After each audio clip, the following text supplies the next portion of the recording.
Many crime drama television shows use the ripped from today's headlines motif to develop new episodes. But perhaps TV writers might do well to spend a little more time in their local libraries looking at old newspapers, because old crime stories make for just as compelling drama.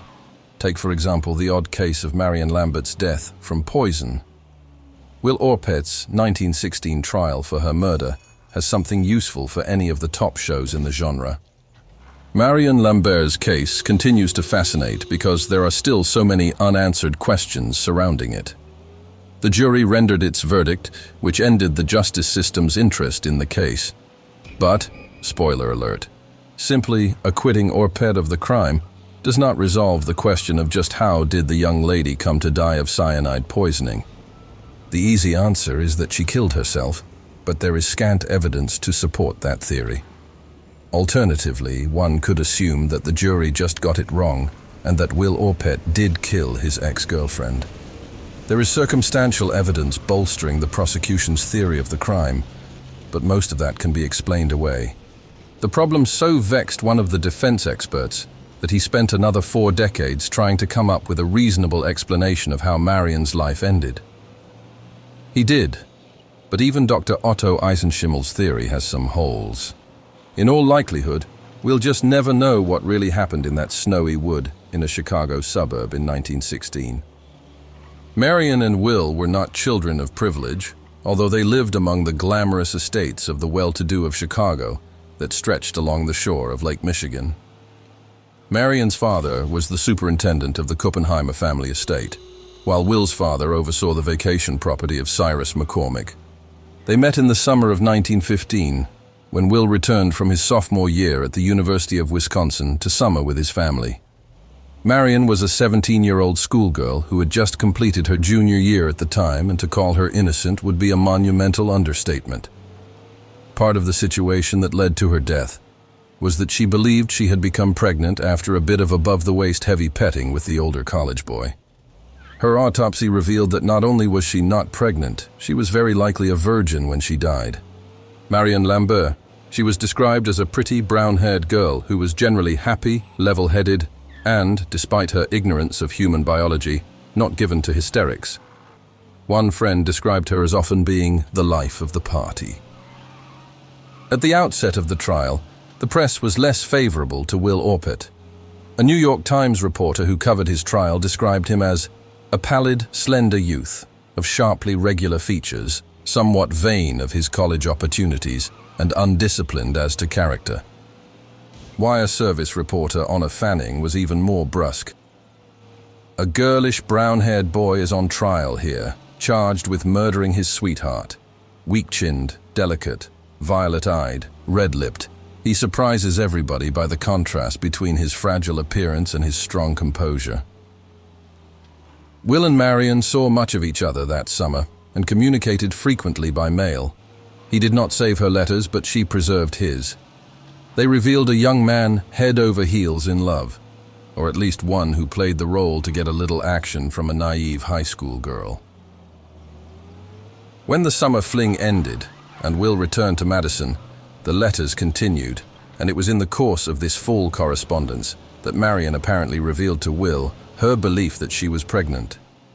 In response to this announcement, rather than explain the facts of life to her, Will sent her a jar of watered-down blackstrap molasses, telling her it would induce an abortion.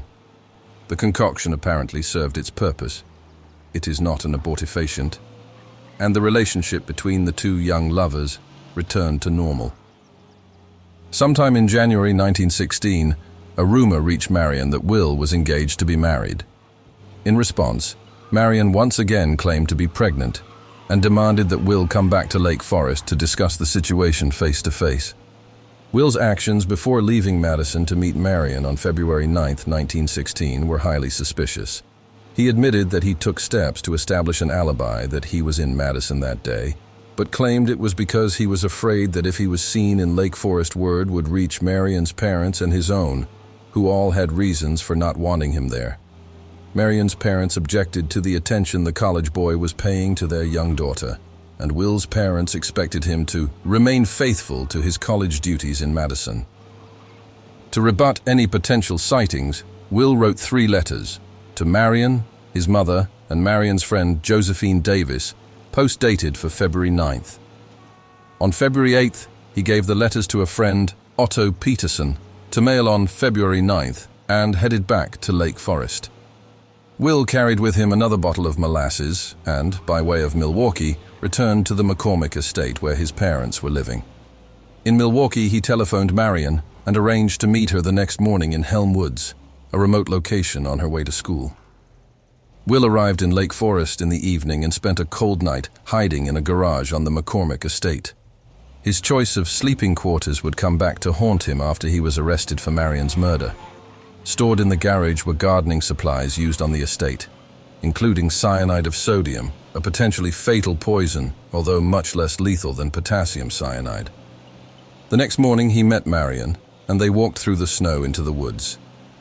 According to Will, they talked very little, and the subject was the future of the relationship. Will testified at his trial that he told Marion there was little point in their continuing to correspond, and that he offered her the molasses medicine, which she refused to take. Marion apparently became enraged with Will's rejection and demanded that he marry her because of her perceived pregnancy. At his trial, Will avowed that he had never had intercourse with Marion, and the defense was able to elicit testimony from Marion's friends that she had confided with them that she was not with child. The couple argued, Will testified, for nearly 2 hours. In the end, Will turned to leave and turned when he heard her cry out in pain. "Something made me look around. I don't know what. And I saw Marion lying on the ground," he testified. "I returned, knelt over her for maybe a minute. I noticed the moist powder in her hands. Her eyes were glazed. Then a kind of fog entered my brain," he continued. "I don't remember much after that, except that upon reaching the road, I threw away the medicine, made my way on foot to Highland Park, caught a train, and that evening arrived back at Madison." When Marion failed to return home that evening, her parents called the school and were told that the girl had not been in class all day. They began a frantic search, but cold and darkness forced them to call it off for the day. Searchers were fortunate that the night had been a calm one, with no wind. The next morning, Marion's father and a neighbor picked up her footprints leading away from a trolley station into the woods. At a large oak tree about 100 yards into the woods, Marion's footprints were joined by a man's. The tracks indicated that the couple stopped once to talk, and another time to rest on a log. The searchers followed the meandering trail until they found Marion's body. According to testimony at the trial, Marion Lambert's frozen body lay curled in the snow. Her head rested on her left hand as though she were asleep, and she still held her school books. There was no sign of struggle, and Marion's clothes were undisturbed. The man's footprints revealed what his last actions had been. They led about 10 yards away from the body, then returned to it, and finally, the man had run away toward a nearby highway. It was clear that the man fled quickly based on the length of his stride.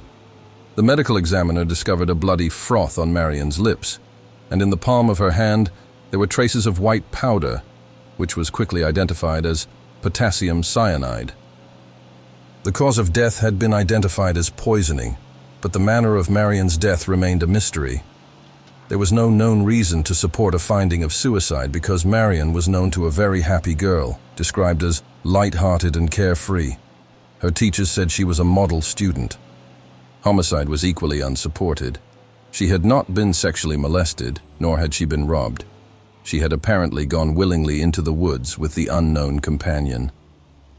Police knew that her companion was the key to the mystery, so they began searching for him. The only person who fit the bill was Will Orpet. Will was contacted and expressed shock and dismay at Marion's death. He was very sorry to hear of it, but told police he had no idea why she might want to commit suicide or be in a place to be murdered. He explained to them that he had not left Madison in the last month, and his landlady told authorities that it was apparent that he had spent the night of February 8th in his bed. However, Will did not know that one of Marion's closest friends had spent the night with Marion on February 8th, and that Marion had confided in her that she had received a call from Will at the Lake Forest train station to meet her the next day. Will then admitted calling Marion but said he had done so from Madison, not Lake Forest. This was easily checked, and when police learned that no calls had been placed from Madison to Lake Forest on that night, Will Orpett broke down and confessed to having been with Marion when she died. The investigation uncovered the fact that Will had access to cyanide in the garage where he spent the night. It looked extremely bleak for Will when police located a witness who volunteered the information that he had seen Marion and a man walking through the woods on the day she died, and that the man had pressed a bottle to the girl's lips, and that the witness then saw her collapse. When the autopsy revealed that Marion was not pregnant, the possibility of suicide became even more remote. The theory of suicide was rejected when Marion's friends told investigators that she knew she was not pregnant. Since she was not with child, she had no real reason to kill herself when he refused to marry her. A week after Marion's body was discovered, Will Orpett was charged with her murder. The case was widely publicized, and when Will went on trial in May, the court had to sift through 1,135 potential venirmen before it found a jury that could be objective in hearing the case. The general feeling before the opening statements at Will's trial was overwhelmingly against him, as can be seen in the way he was portrayed in the press. From a pallid, slender youth of sharply regular features, somewhat vain of his college opportunities and undisciplined as to character, to a girlish, brown-haired boy, weak-chinned, delicate, violet-eyed, red-lipped. The state opened its case with prosecutor David Joslin explaining to the jury its theory of the crime. Will Orpett, wanting to be rid of Marion because of his interest in another woman, used the opportunity of her perceived pregnancy to poison her with cyanide, disguised as an abortifacient. Joslin backed up this theory with the circumstantial evidence that Will attempted to establish an alibi, placing himself in Madison on February 9th by writing post-dated letters and messing up his bedclothes, and lied repeatedly to police when questioned about his whereabouts on the day Marion died. He pointed out that there was cyanide in the greenhouse, where Will spent the night of February 8th, and that no container was found near Marion's body, as one would expect if she had killed herself. He took the poison into Helms Woods with him and administered it to Marion Lambert in liquid form, Joslin said. You can't swallow a dry powder, especially when death from the fumes comes so quickly as to preclude the act of swallowing. Joslin pictured Marion as a girl of considerable natural beauty, intelligence, with a disposition whose chief characteristic was unvarying cheerfulness, great modesty, a love of the society of her girlfriends, furnishing the life and spirit of each special gathering, entertaining her girlfriends at her home, constantly and frequently spending the night with some girl chum. Up to the time of her death, he said, she betrayed no thought of death. The defense countered Joslin's picture of Marion as a naive waif in an effort to play up the suicide alternative. While the external appearance might have been that of a light-hearted girl, while she kept from her parents what she was really doing and what she really thought, the evidence will demonstrate that in the very nature of things, she could not have been during the months prior to her death a happy, joyful girl, responded James Wilkerson, Will's chief defense counsel.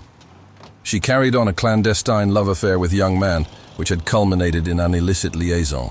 She was not a mere girl. Wilkerson went on in his opening statement to point out the chief problem with the state's case. The evidence will show that there was nothing in what the defendant said or did at his meeting with Marion Lambert on February 9th, which indicates that he had the slightest intention of giving her any poison. The prosecution and defense agreed that the key to the mystery was whether Marion died by ingesting liquid or crystalline cyanide. If she took cyanide in liquid form, then it was likely that Will gave it to her with the obvious intent that she be killed. If the cyanide was administered in solid form, then most likely Marion had taken it herself. The defense pointed out that cyanide powder was found in the folds of Marion's hand, while the prosecution put forward the evidence of several round drops of liquid cyanide found on Marion's coat. Those drops, Joslin alleged, were caused when the liquid dripped from the bottle as Marion put it to her lips. However, the defense was able to establish that drops of cyanide that fell when Marion was standing did not fall in perfect circles, but in teardrop shapes. No matter, the prosecution countered. The drops could have come straight down as Will picked up the bottle of cyanide from beside Marion's fallen body. Essentially, the testimony came down to deciding which set of chemists to believe, the state's experts or those representing Will Orpett. Dr. Ralph W. Webster and Dr. William J. McNally testified for the state that Marion died of liquid cyanide of potassium and that the spots on her coat were left by drops of the solution. The prosecution was hampered by the unwillingness of certain witnesses, friends of Will Orpett's, to testify against him. They were unable to convince Otto Peterson to cross the state line from Wisconsin to tell the jury how he mailed the alibi letters for Will, or his friend from the drugstore who sold him the bottle that he used to carry the molasses concoction. 3 defense chemists testified that the poison was taken in powder form and that the cyanide in the greenhouse was not cyanide of potassium at all, but cyanide of sodium with only a faint trace of potassium. The greenhouse cyanide ceased to be the prosecution's murder weapon when the autopsy results were interpreted by the chemists. In order to ingest the fatal dose of cyanide in Marion's body, she would have had to have drunk a quart of the sodium cyanide found in the greenhouse. The case against Will Orpett fell apart when the defense was able to put 2 people on the stand who swore that Marion had access to potassium cyanide through her chemistry class, and in fact, the class was working with cyanide in the days before her death. One of the witnesses was Marion's chemistry instructor who told jurors that he had found her in the laboratory outside class hours, a breach of school regulations.